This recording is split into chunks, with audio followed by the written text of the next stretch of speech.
ఆయనకు 1,00,000 ఓట్ల మెజార్టీ వస్తా ఉంటే మహేష్ యాదవ్ కడప జిల్లా వాసి అతని కంటే అక్కడ అత్తగారిలో ఇంకొకటి ఉంది కాబట్టి గెలుస్తున్నాడు అనుకుంటే సీఎం రమేష్ లాంటి వాళ్ళు అసలు ఏ రోజు పెద్దగా ప్రభావం చూపిన వ్యక్తులు కూడా లక్షల మెజారిటీ విజయనగరం, శ్రీకాకుళం, విశాఖపట్నం, లేకపోతే మచిలీపట్నం, విజయవాడ, గుంటూరు, లేకపోతే ఒంగోలు, నెల్లూరు, అనంతపురం, లేకపోతే హిందూపురం, ఏ ఊర్లో చూసినా లక్షల మెజార్టీ కనబడతా ఉంది.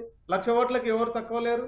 ఈ రకమైనటువంటి పరిస్థితి అంటే నేను అనుకోవడం ఏంటంటే జాతీయ అంశాలు పనిచేయడంతో పాటు అసలు వైసీపీ గుర్తుకు ఏ పరిస్థితుల్లో ఓటేయకూడదు అనుకున్న ప్రజల యొక్క నిశ్చితమైన అభిప్రాయం కూడా దీనికి కలిసి వచ్చిందని నాకు అనిపిస్తా ఉంది.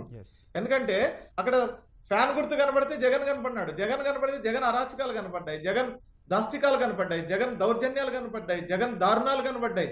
అది ఇసుక లేకుండా చేసిన భవన నిర్మాణ కార్మికుల ఏదైతే కడుపు కోత ఉన్నదో కొన్ని 2 సంవత్సరాల పాటు వాళ్ళు అనుభవించిన కడుపు కోత కనపడింది వాళ్ళకి. అంతేకాదు మద్యం ద్వారా చనిపోయిన కుటుంబాల యొక్క చావు కేక ఈరోజు వినిపించింది ఇక్కడ. లేదు హత్యా రాజకీయాలు అక్కడి నుంచి ఇక్కడ దాకా లేదు. ఏదైతే ఇసుకని ఎంత ఎక్స్ప్లాయిట్ చేసినారో అసలు ఊహకందనంత ఎక్స్ప్లాయిట్ చేసినటువంటి పరిస్థితి ఉంది. ఆశ్చర్యం వేస్తుంది. మా ఊరి దగ్గర పర్మిషన్ లేకుండానే 5 ఏళ్ళు ఇసుక తోలుతుంటే ఏ అధికారి పట్టించుకోలే. అసలు క్వారీనే లేదు 5 ఏళ్ల పాటు. ఒక్కరు కూడా ఇక్కడ క్వారీకి పర్మిషన్ లేదంటారు కానీ ఆపరు. ఈ రకమైన దుర్మార్గాలు, దౌర్జన్యాలని ప్రజలు ఈ ఓటు రూపంలో తుడిచిపెట్టేసినారని చెప్పి నేను భావిస్తాను. డివి శ్రీనివాస్ గారు, సంక్షేమమే మమ్మల్ని గెలిపిస్తుంది, సంక్షేమమే నాకు అన్ని. ఒక రకంగా చెప్పాలంటే సొంత పార్టీ ఎమ్మెల్యేలను కూడా పక్కన పెట్టి సంక్షేమాన్నే ముందుకు తీసుకెళ్లిన పరిస్థితి వైఎస్ జగన్. కానీ ఈరోజు అదే సంక్షేమాన్ని ప్రజలు అది సంక్షేమం కాదు, మమ్మల్ని వెనకంజ వేస్తున్నారు, లేకపోతే మా బిడ్డలకి ఉద్యోగాలు రాకుండా ఆపుతున్నారు అని ఆ సంక్షేమాన్ని వేరే రూపంలో తీసుకుంటేనే ఈరోజు ఈ ఫలితం అనుకోవచ్చా? అబద్ధాల సంక్షేమం, ఓకే, బోగస్ సంక్షేమం. జగన్మోహన్ రెడ్డి చేసిన సంక్షేమమే కాదు. ఆ సంక్షేమం జగన్ సంక్షేమం తప్ప జనం సంక్షేమం కాదని ఇవాళ ప్రజా తీర్పు అన్నమాట. ఇది చరిత్రలో నిలిచిపోయే తీర్పు. ఏది ప్రజలు దేన్నైనా సహిస్తారు కానీ పొగరు, అహం, బలుపు గనక పెరిగితే దించేస్తారు, అణిచేస్తారు, నెత్తికెక్కిన కళ్ళని కిందకి దించుతారు అన్నమాట. చరిత్రలో నిలిచిపోయే తీర్పు అంటోంది. అందుకే ఆయన 130 బటన్లు నొక్కానన్నాడు. 13 సీట్లు ఇస్తున్నారా? 130 బటన్లు కనుక నొక్కినట్లయితే 130 సీట్లు ఇస్తారని పాపం ఆశించాడు. 10 బటన్లకు ఒక సీటు కూడా రాలేదంటే అతను చేసినటువంటి బోగస్ సంక్షేమం, అతను ఇచ్చినటువంటి అబద్ధాల సంక్షేమం అన్నమాట. 99% హామీలు అమలు చేశానంటాడు, 99% సీట్లు వాళ్ళకి ఇచ్చేశారు.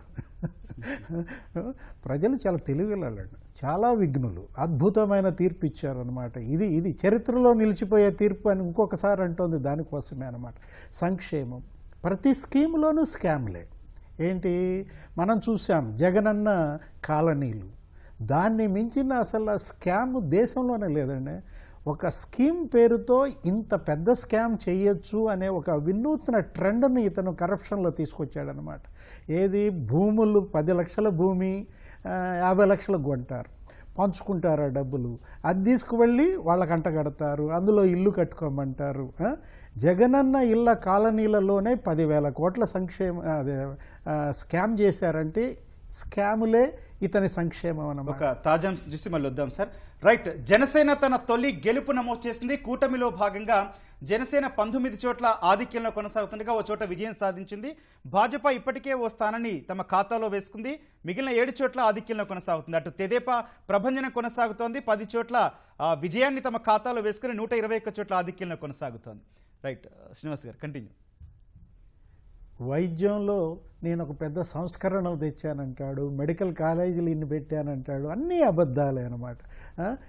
ఆరోగ్యశ్రీ బిల్లులు మీకు తెలుసు, 1,500 కోట్లు. ఇప్పుడు ఆరోగ్యశ్రీ సేవలు అందట్లేదు, ఆపేశారు అసోసియేషన్స్ అన్నీ కూడా.